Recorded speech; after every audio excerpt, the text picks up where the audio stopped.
हुलग्याच्या पिठाचे शेंगोळे महाराष्ट्रातील अतिशय जुनी आणि पारंपरिक रेसिपी आहे। शेंगोळे खाण्यासाठी खूपच चविष्ट आणि पौष्टिक असतात। थंडीमध्ये तर आवर्जून हे शेंगोळे बनवले जातात, कारण हुलगे हे गरम असतात। तर नमस्कार, मी ऋतुजा। आजच्या व्हिडिओमध्ये आज आपण पाहणार आहोत मस्त अशा शेंगोळ्यांची रेसिपी। हे शेंगोळे कसे बनवतात हे मी तुम्हाला आता दाखवणार आहे। चला तर मग सुरुवात करूया। आपण जे शेंगोळे बनवणार आहोत ते आहेत हे हुलगे। ह्या हुलग्याच्या पिठापासून शेंगोळे बनवले जातात। बऱ्याचशा भागांमध्ये ह्या हुलग्यांना कुळी दही असं म्हटलं जातं। हे हुलगे दळून त्याचं पीठ केलं जातं आणि त्या पिठापासून मग नंतर त्याचे शेंगोळे बनतात। हे शेंगोळे खूप पूर्वीपासून चालत आलेली एक पारंपरिक रेसिपी आहे। ती तुमच्यासोबत आज मी शेअर करणार आहे। हे पीठ मी छान असं इथे चाळून घेतलंय। हे पीठ अगदी पावडर सारखं मऊसूत असतं। पीठ चाळून घेतल्याच्या नंतर इथे आपल्याला एक वाटण बनवून घ्यायचं आहे। आता हे जे आपण वाटण बनवतोय हे वाटण आपण पिठासाठी आणि रश्श्यासाठी दोन्हींसाठी सुद्धा एकच वाटण बनवून घेणार आहोत। त्यासाठी मी इथे 10-12 लाल मिरच्या, 10-12 लसूण कांड्या आणि थोडेसे शेंगदाणे घेतलेले आहेत। गावच्या ठिकाणी लाल मिरच्यांचाच वापर केला जातो किंवा मग आपण ज्या प्रकारे लसणाची चटणी बनवतो ती लसणाची चटणीचा ह्यामध्ये वापर केला जातो। त्या पिठामध्ये अगदी थोडंसं ते वाटण आपल्याला टाकून घ्यायचं आहे। त्यानंतर चवीनुसार मीठ टाकायचं आहे। मीठ किंचित थोडंसं जास्तच टाकायचं आहे, कारण हे पीठ चवीला अळणी असतं। त्यानंतर छान असं आपण मिक्स करून घ्यायचं। मिक्स केल्याच्या नंतर हे पीठ आपण चपातीचं पीठ मळतो त्या पिठाप्रमाणे मळून घ्यायचं आहे। परंतु पीठ मळताना आपण खूप काळजी घेतली पाहिजे। हे पीठ मळताना पाण्याचा अंदाज येत नाही, त्यामुळे पीठ मळताना अगदी थोडं थोडं पाणी घेऊन पिठाच्या अंदाजाने आपण छान असं पीठ मळून घ्यायचंय। हे हुलगे गरम असतात, त्यामुळे पावसाळ्यामध्ये किंवा मग हिवाळ्यामध्येच ही रेसिपी बनवली जाते, कारण शरीरामध्ये तापमान नियंत्रित ठेवण्यासाठी गावाकडे हुलग्याचे शेंगोळे केले जातात। बऱ्याच भागांमध्ये याला कुळीदाचे शेंगोळे असंही म्हटलं जातं। तर इथे पहा, अशा प्रकारे आपल्याला छान असं हे पीठ मळून घ्यायचंय। तर हे पीठ मळताना मी अगदी थोडं थोडं पाणी घेऊन हे पीठ छान असं मळून घेत आहे। चपातीचा गोळा करतो त्याचप्रमाणे हे पीठ छान असं मळून घ्यायचंय।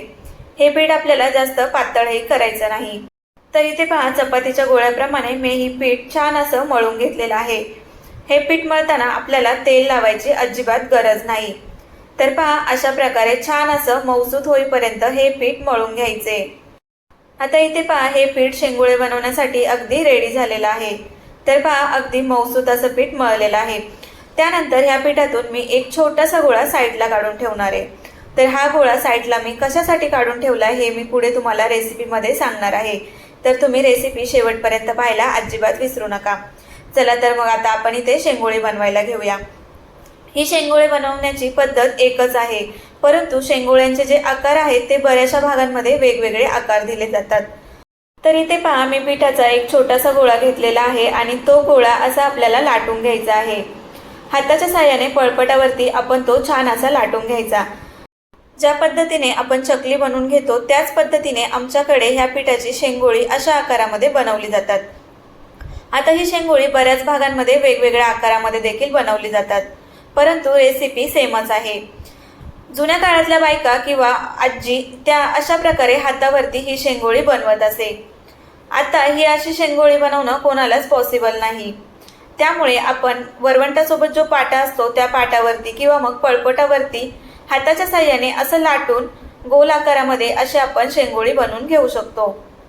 बऱ्याचशा भागांमध्ये अगदी ह्या शेंगोळ्यांचे तुकडे तुकडे करून देखील बनवले जातात, पण आमच्याकडे अशाच पद्धतीने हे शेंगोळे बनवतात।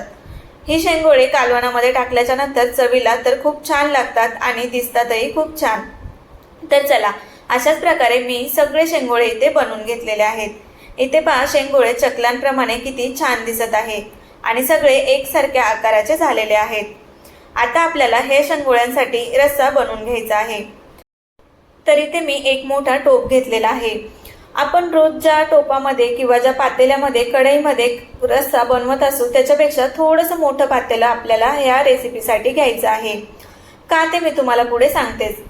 मी इथे छान असं तेल गरम करायला ठेवलंय। त्याच्यानंतर छान आपल्याला कढीपत्त्याची फोडणी द्यायची आहे। ही रेसिपी तुम्ही शेवटपर्यंत नक्की पहा। या रेसिपीमध्ये बऱ्याचशा छोट्या छोट्या टिप्स मी तुम्हाला सांगितल्या आहेत आणि पुढेही सांगणार आहे। जे वाटण राहिलेलं आहे ते वाटण आपण आता फोडणीला देऊन घ्यायचं। या भाजीसाठी आपल्याला वेगळं कोणतंही वाटण वाटण्याची गरज नाही।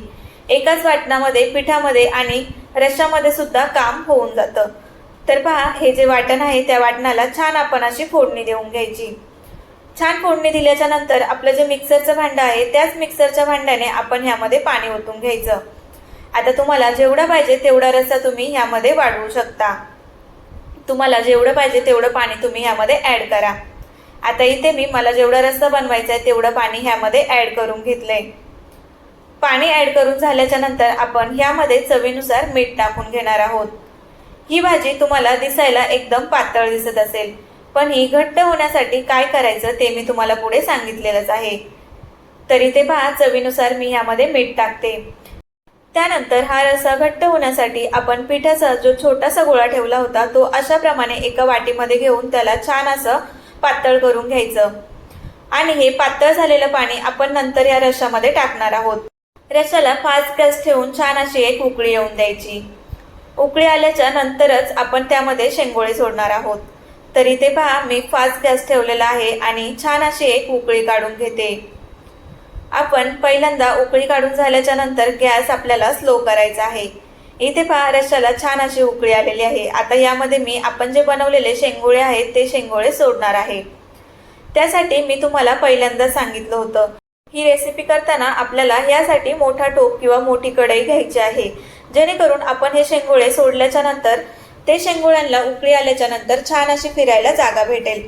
तर इथे पहा, अशा प्रकारे मी बनवलेले सगळे शेंगोळे ह्या उकळीमध्ये टाकून दिले। त्यानंतर आपल्याला झाकण ठेवून एक 5-10 मिनिट छान असे ते शेंगोळे शिजवून घ्यायचे आहेत आणि शेंगोळ्यांना छान अशी एक उकळी काढून घ्यायची।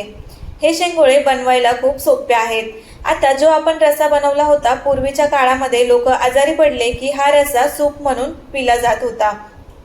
डॉक्टरही हा रस्सा प्यायला सांगत होते आणि पूर्वीच्या काळी हे कुळीद आहेत किंवा जे हुलगे आहेत त्या हुलग्यांचं कालवणही खूप जास्त प्रमाणामध्ये खाल्लं जात होतं, कारण ती एक औषधी वनस्पती आहे असं मानतात।